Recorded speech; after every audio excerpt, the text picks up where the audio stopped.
Muy buenas noches a todos y a todas.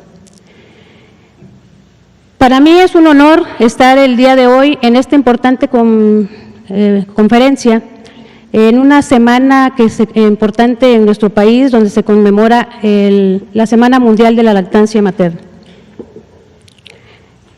Soy la doctora Miralda Aguilar Patraca, soy médico especialista en medicina familiar y tengo 27 años de trabajar en el instituto, el tiempo que me ha permitido atender, educar, pero sobre todo promover la lactancia materna, el beneficio de la misma para las madres y sus recién nacidos. ¿Por qué es tan importante hablar de lactancia materna en esta época en la que estamos viviendo pues una pandemia, una emergencia epidemiológica como lo es el COVID? Quiero comentarles que hablar de lactancia pues es hablar de vida, del primer alimento, y para mí es pensar en la primera vacuna que le puede proteger, que le puede transmitir la madre a su niño.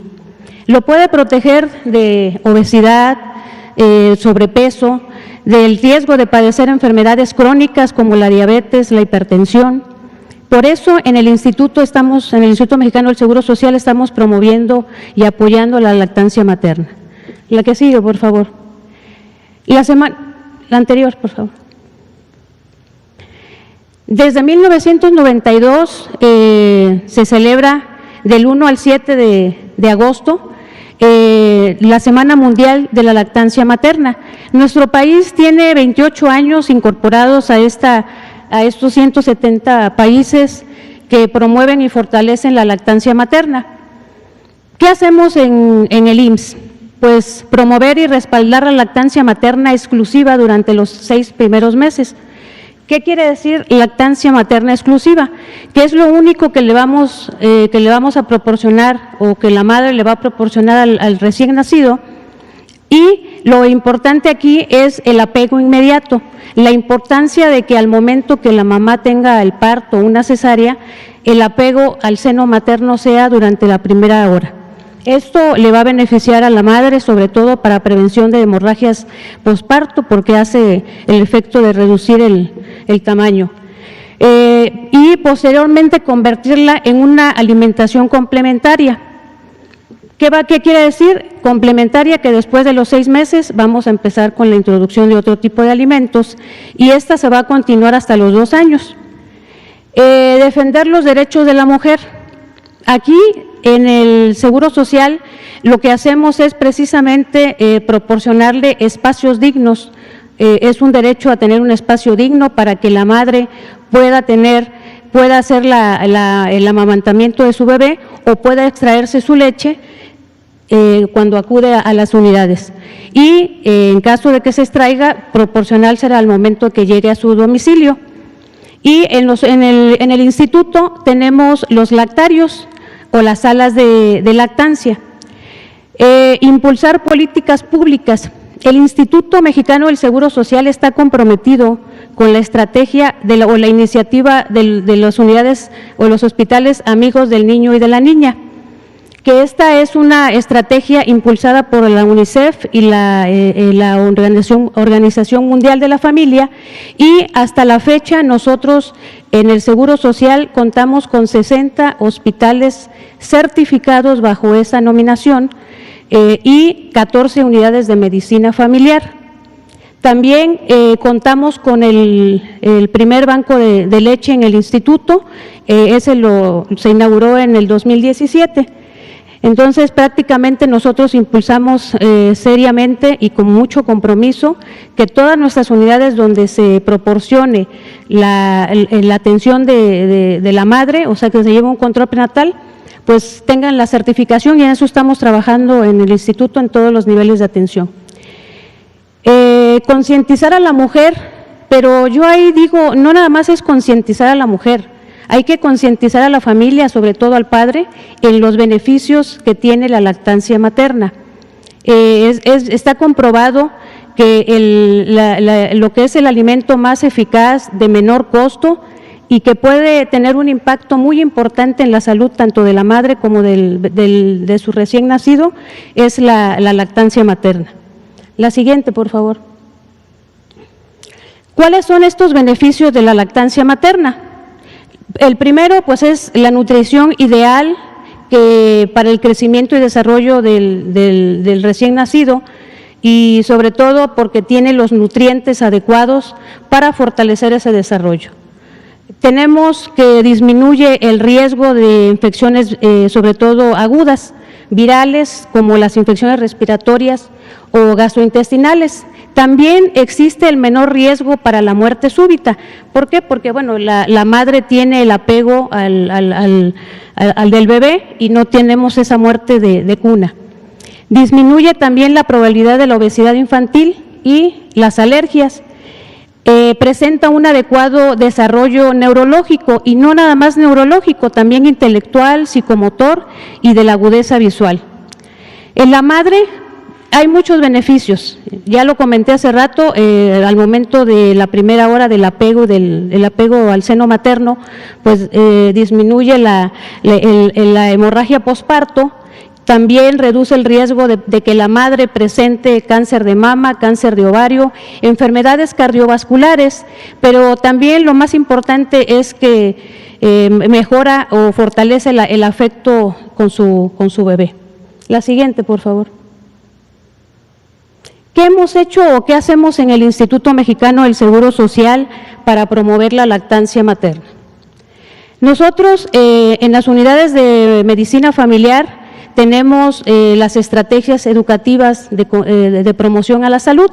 Tenemos dos estrategias que tienen mucho que ver con la parte de la lactancia materna. Uno es el embarazo Prevenims y el otro es el Nutri-IMSS en el embarazo. Estas estrategias educativas son proporcionadas por un equipo multidisciplinario de salud, conformado por un médico familiar, la enfermera, lo que es la trabajadora social, la nutricionista, dietista. En las unidades donde tenemos psicólogos, también ellos participan activamente, y médicos estomatólogos. Entonces, las mamis, ahí se les enseñan las técnicas del amamantamiento, los beneficios de la lactancia, y cuando los pacientes, las embarazadas son enviadas a los segundos y terceros niveles, también ahí continuamos con el control prenatal y la promoción de la salud. Establecimiento de lactarios y salas de lactancia. Tenemos en los 60 hospitales que han sido certificados en la iniciativa de unidades amigas de la niña y el niño, tenemos instalados los lactarios, y las salas de lactancia, que son espacios privados, confortables, que cuentan con las medidas de higiene, donde las madres que están en periodo de lactancia pueden ir ahí a extraerse su leche o a proporcionarle, no necesariamente las trabajadoras, pueden ser cualquier paciente que llegue o mujercita, tiene un espacio para poder amamantar. Nosotros tenemos 17 salas de lactancia, una en la sede de Reforma, la otra en la sede de Villalojín, en el Hospital de Pediatría de la Unidad Médica de Alta Especialidad, y 14 en las unidades que han sido ya certificadas bajo el concepto de la nominación de unidad amiga del niño y de la niña. Tenemos el primer banco de leche, el único en el Instituto Mexicano del Seguro Social. Este fue inaugurado en el 2017, y ahí tenemos en el Hospital de Ginecología y Obstetricia número 4, Luis Castelazo Ayala, el primer banco de leche. La siguiente, por favor.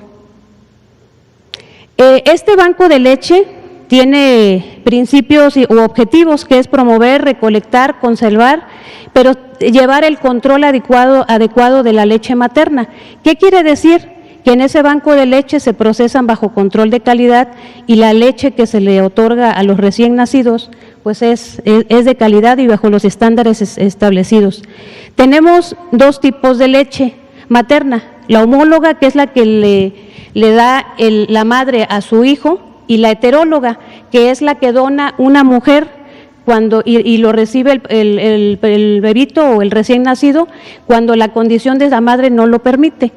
El año pasado, en el 2019, recolectamos 1,632 litros de leche materna. En este año pensamos que por la situación de la pandemia íbamos a tener, sin embargo, ha incrementado la donación de leche, y hasta la fecha tenemos en el primer semestre casi 1,000 litros de leche materna. Es importante comentarles que la gran mayoría son leche homóloga, mas sin embargo en este año recolectamos 70 litros de leche materna y fueron recibidos de leche materna heteróloga, o sea que las mamis iban y lo recibía otro producto. Fueron 21 niños favorecidos con ese tipo de leche. La siguiente. En este banco de leche ubicado en el Hospital de Ginecología y Obstetricia número 4, por la contingencia COVID se tuvo que hacer una reingeniería de procesos. Adecuarlos, primero es evitar aglomeraciones en los espacios, ese espacio donde las mamis van y donan la leche, normalmente caben de 13 a 15 mamitas o mujeres. En este caso, pues tenemos un máximo de 6 personas. Se establecieron horarios precisamente para evitar que haya aglomeraciones y solamente entra una persona a dejar la leche del banco. La siguiente, por favor.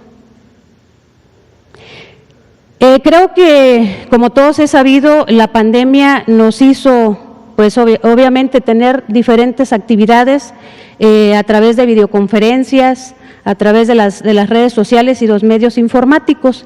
Y bueno, en el instituto no estuvo ajeno a toda esta situación y nosotros estamos llevando desde el día 1 de agosto, que inició la Semana Mundial de la Lactancia Materna, la difusión y la capacitación pues en este caso las madres que están en periodo de lactancia, en algún momento las mujercitas que han tenido la fortuna o desean ser madres, pues una serie de sesiones educativas a través de las redes sociales del instituto y a las 10 de la mañana se llevan todos los días y bajo estas condiciones.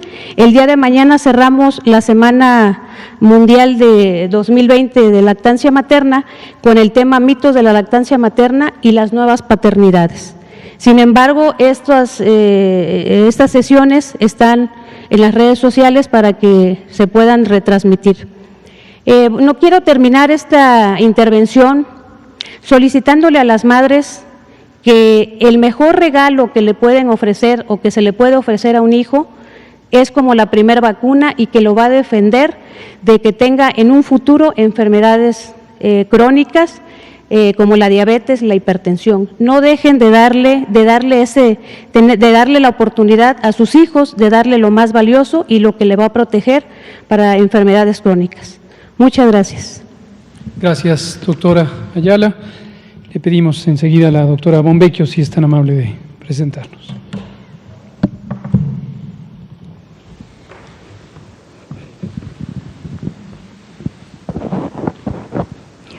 Buenas noches.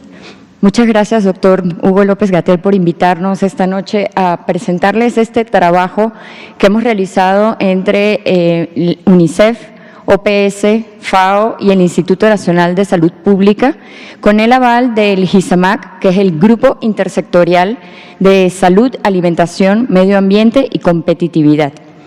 Esta noche les voy a presentar, la presentación va a estar basada en este documento que elaboramos, donde hicimos un análisis de la situación de la niñez mexicana, del estado nutricional de la niñez mexicana, los posibles efectos que la pandemia por COVID-19 puede tener en su estado nutricional y formulamos una serie de recomendaciones para mitigar el impacto.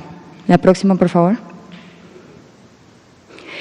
La nutrición adecuada durante los primeros 5 años de vida es crucial, fundamental para el adecuado crecimiento, desarrollo, supervivencia y salud de los individuos, no solo a corto plazo, sino también a largo plazo.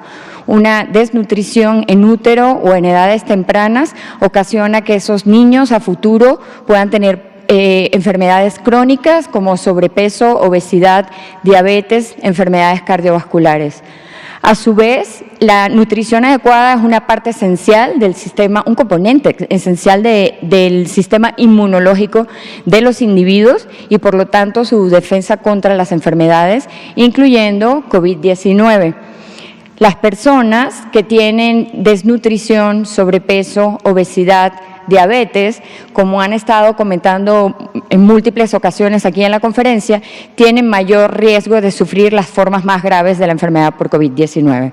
La próxima, por favor.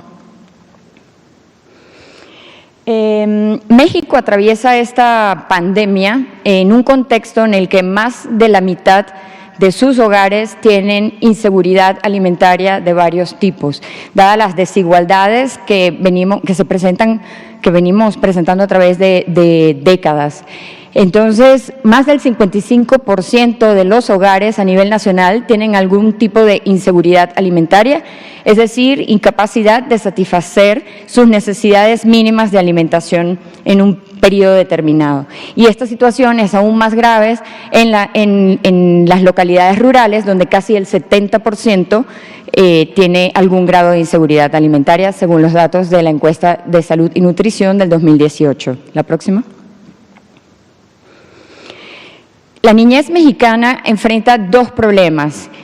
Enfrenta el problema de desnutrición crónica, que es cuando no alcanzan la talla recomendada para su edad, y enfrenta un problema cada vez más creciente de sobrepeso y obesidad.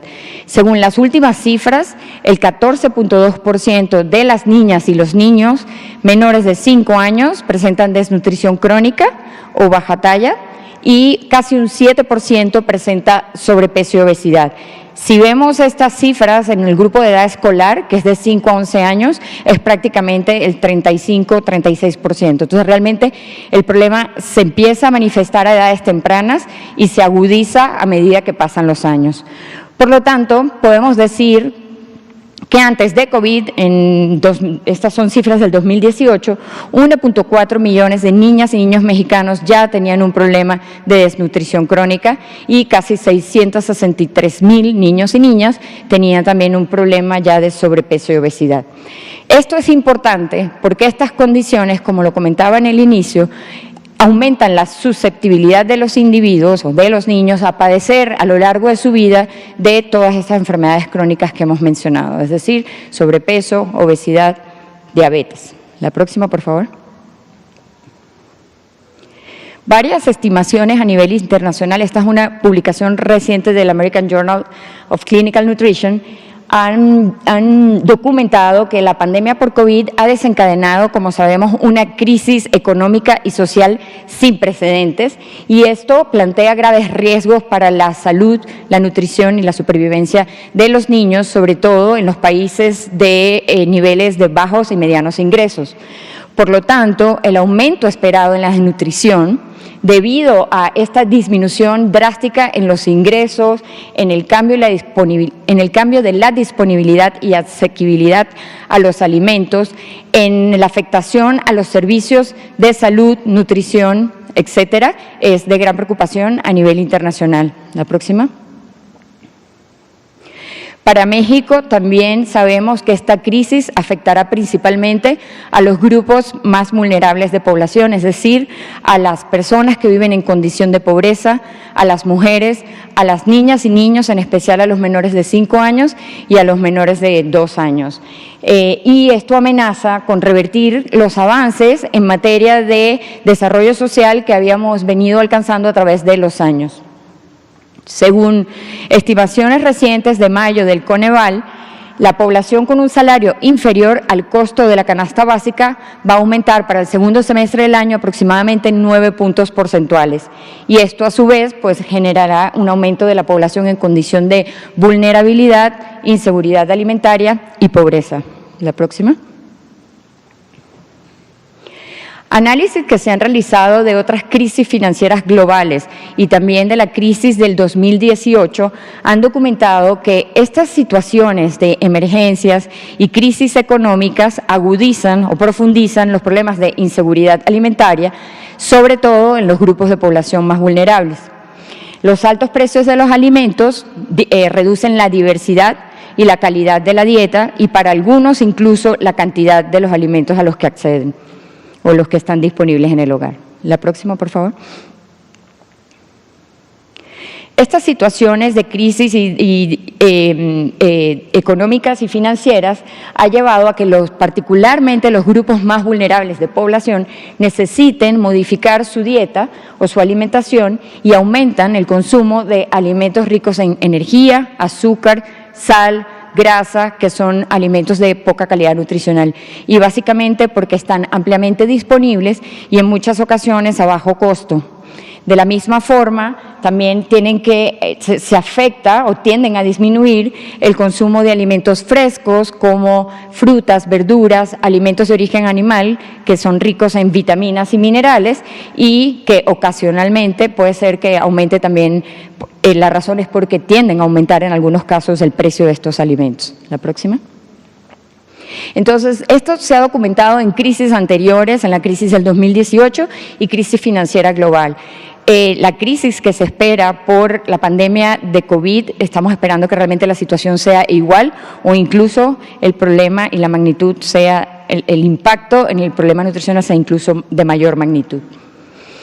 El reporte global de nutrición también de 2020 documentó que los niveles de hambre y desnutrición podrían duplicarse durante esta pandemia y, por lo tanto, a medida que se toman las medidas para mitigar la propagación del virus y controlar la enfermedad, es necesario que se garantice la cantidad de alimentos suficientes, alimentos nutritivos suficientes para estos grupos vulnerables de población que serán los que principalmente se verán afectados. Entonces, considerando este panorama global y también este panorama en México, el 22 de julio los organismos antes mencionados nos reunimos e hicimos la presentación de este documento que pueden consultar en la página tanto del Instituto Nacional de Salud Pública como de UNICEF, FAO, OPS y del GISAMAC, y formulamos una serie de recomendaciones para mitigar el impacto de la pandemia en el estado nutricional de nuestros niños y niñas. Vale la pena destacar que varias de estas acciones ya están siendo llevadas a cabo por las diferentes instituciones que forman parte del GISAMAC, entre otros organismos. La próxima. Entonces, de las recomendaciones que formulamos en el documento, les voy a presentar 9 que son algunas de las más importantes. Lo primero es garantizar la cobertura de todas las mujeres embarazadas, niñas y niños menores de 2 años, que es el periodo crítico. Cuando hablamos de la susceptibilidad de los niños a este periodo vulnerable en los menores de 5 años, el periodo de los 2 años es el más crítico, ¿no? Entonces es importante garantizar su protección nutricional y esto puede hacerse a través de fortalecer y apoyar el recién creado programa de asistencia social alimentaria del Sistema Nacional DIF durante los 1000 días y tratar de garantizar que este grupo específico de población de los 1000 días reciban alimentos de origen animal, ricos en vitaminas y minerales o micronutrientes, incluyendo los otros alimentos que están contenidos en las canastas que ya distribuyen. Mantener y fortalecer la continuidad de los servicios esenciales de salud sexual reproductiva, incluida la atención al embarazo, parto, puerperio, y de la persona recién nacida durante y después de la pandemia. Ya la doctora Carla Berdichevsky ha venido varias veces también a presentar la continuidad de los servicios. Eso es importante que se comunique a la población, no solo pues a nivel federal, sino a nivel de todos los estados, porque UNICEF a inicio de la pandemia estimó a nivel global que los servicios esenciales de nutrición y algunos de salud podían afectarse hasta en un 30% por las medidas de contingencia aplicadas por la pandemia. La próxima, por favor. En cuanto a intensificar las acciones para promover, proteger y apoyar la lactancia materna y la alimentación complementaria. Aquí me permito dedicarle un minutito a esta lámina, un poco más de tiempo, a pesar de que ya la doctora nos presentó todos los beneficios que tiene la lactancia y dado que estamos conmemorando la Semana Internacional o la Semana Mundial de la Lactancia Materna, el lema de este año es Apoya la lactancia por un planeta saludable. Aparte de todos los beneficios que la doctora planteó en relación a la lactancia para la salud de la madre y del niño, también tiene beneficios importantes para el planeta. Entonces, es una razón más por la que debemos protegerlo. Es la forma más ecológica y económica de alimentar a los bebés. Aquí, nuestro llamado es a fortalecer el cumplimiento y el seguimiento al Código Internacional de Sucedáneo de Leches Maternas. También aquí queremos hacer un llamado a los gobiernos locales a no aceptar donaciones de fórmula o no distribuir fórmulas o otro tipo de sucedáneos de leche materna a los niños, sobre todo en situaciones de emergencia, porque esto se ha documentado que desplaza la lactancia materna y tiene riesgos también para la salud del niño. Reforzar los servicios de consejería y apoyo a la lactancia materna, incluidas las recomendaciones para la continuidad de la lactancia durante el COVID. La Organización Mundial de la Salud hasta el momento sigue recomendando la continuación de la lactancia materna exclusiva, incluso en casos confirmados o sospechosos de COVID, siempre y cuando se tomen las medidas de higiene respiratorias necesarias, el uso de cubreboca, el lavado frecuente de manos antes de estar en contacto con el bebé y después de estar en contacto con el bebé, entre otros. Hay varias páginas de la Secretaría de Salud, del Instituto Nacional de Salud Pública, ya hablaron del IMSS también, donde se puede conseguir todas estas recomendaciones. Y es muy importante en estos momentos reforzar la consejería, porque muchas mujeres tienen el temor de que no pueden amamantar a los bebés. A la fecha no hay evidencia de que a través de la leche materna se pase el virus del SARS-CoV-2. Entonces, esto obviamente cambia, como cambia todo con esta enfermedad porque es nueva, pero hasta el momento la recomendación es continuar con lactancia materna exclusiva y complementada. Aumentar la licencia de maternidad. Hemos tenido avances, se aumentó de 12 a 14 semanas, sin embargo la recomendación son 24 semanas y aquí también se hace un llamado a tratar de cubrir a las mujeres que están en el sector informal de la economía con una licencia de maternidad a través de los programas de protección social. Sabemos que no puede ser licencia porque no están en el sector formal, pero algo que sea el equivalente. Capacitación de los profesionales de salud, reforzarla, y para que puedan complementar todas estas acciones de consejería. Y muy importante también en estos momentos, las estrategias de comunicación a través de medios masivos, teléfonos celulares que puedan complementar la consejería que se pueda dar.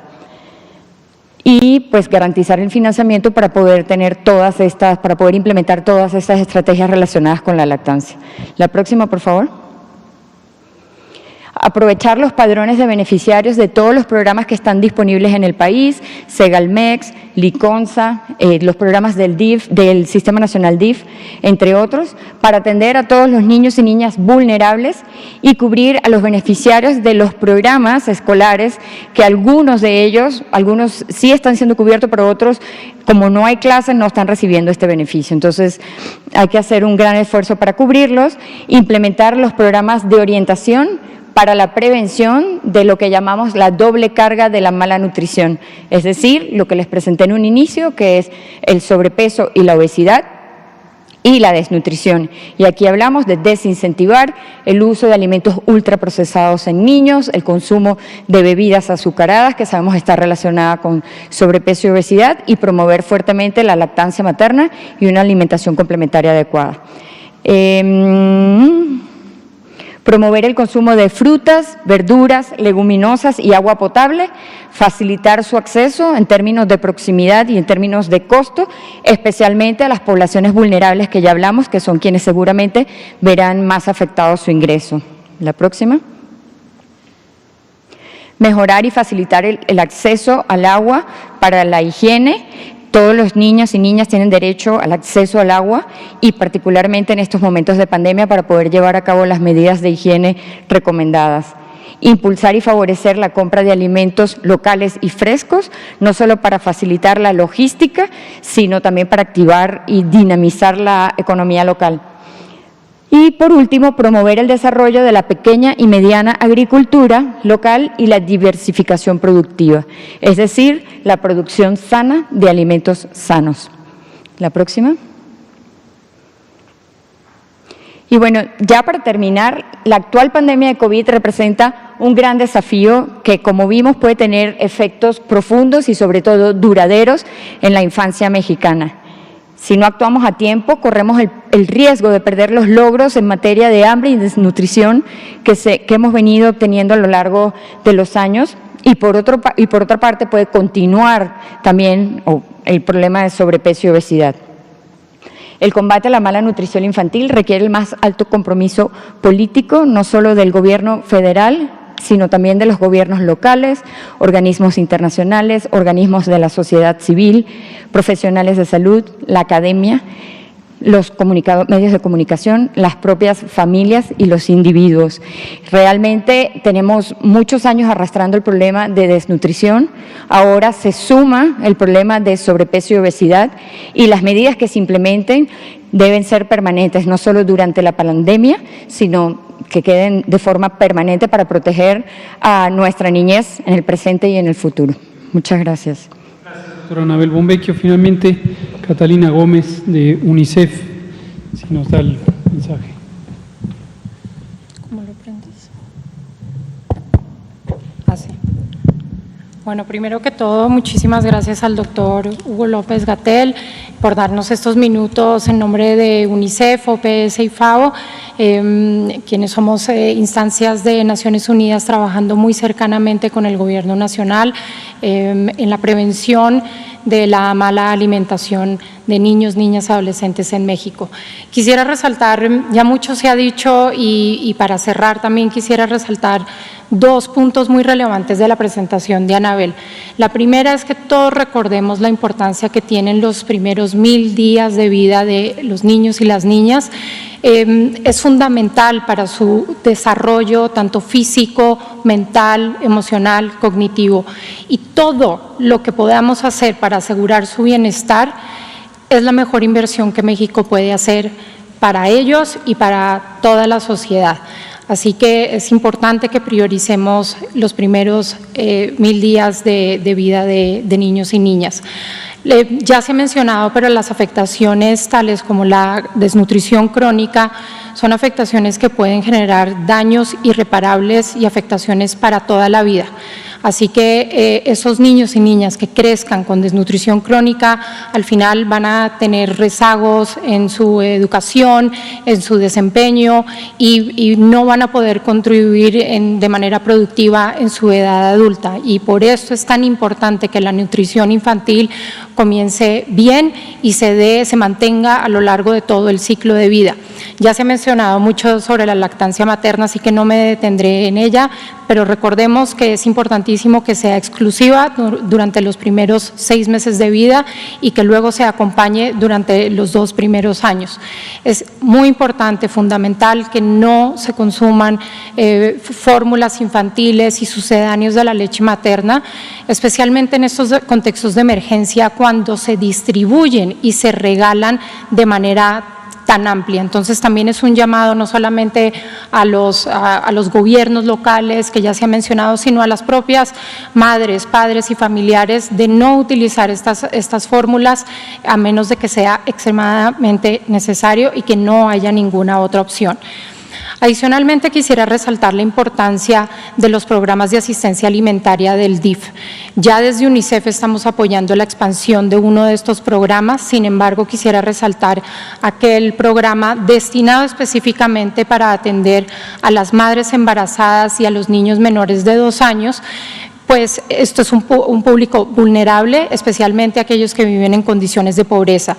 Esperamos que no se deje de lado este programa, que alcance una escala adecuada y que pueda llegar a toda la población que lo necesita. Y el segundo punto que quisiera resaltar es que todos a nivel de familia, a nivel de nuestros hogares, tenemos que priorizar la alimentación saludable. La alimentación saludable incluye más verduras, frutas, leguminosas, agua simple y involucra menos el consumo de bebidas azucaradas y productos ultraprocesados. Ya lo hemos visto con la pandemia, nos ha recordado, nos ha enfatizado las afectaciones que tiene México con su vulnerabilidad alrededor del sobrepeso y obesidad, y ya sabemos, hay evidencia, lo estamos viendo, que el COVID es mucho más peligroso en la población que padece estas afectaciones. Desde UNICEF y el resto de organismos de Naciones Unidas le damos esta bienvenida al programa y a la campaña que viene del Gobierno nacional alrededor de una alimentación saludable y sostenible. Es un paso fundamental el generar conciencia y hacer entornos más saludables, y el entorno empieza desde el hogar hasta en las comunidades y también en las escuelas. Es fundamental que se dé este cambio de hábitos hacia entornos más saludables, no solamente para que cada persona pueda estar más saludable, sino en la familia, y para que podamos contribuir a hacer generaciones más saludables, más que la generación actual.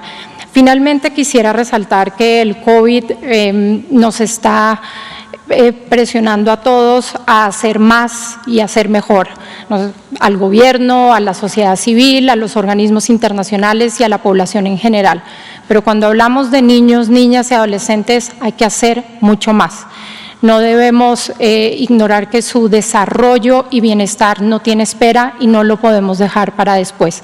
Lo que ellos necesitan es una acción inmediata y a escala, tal como los programas e intervenciones que hemos propuesto esta noche. Muchas gracias. Muchas gracias, Catalina Gómez de UNICEF. Quédate en casa.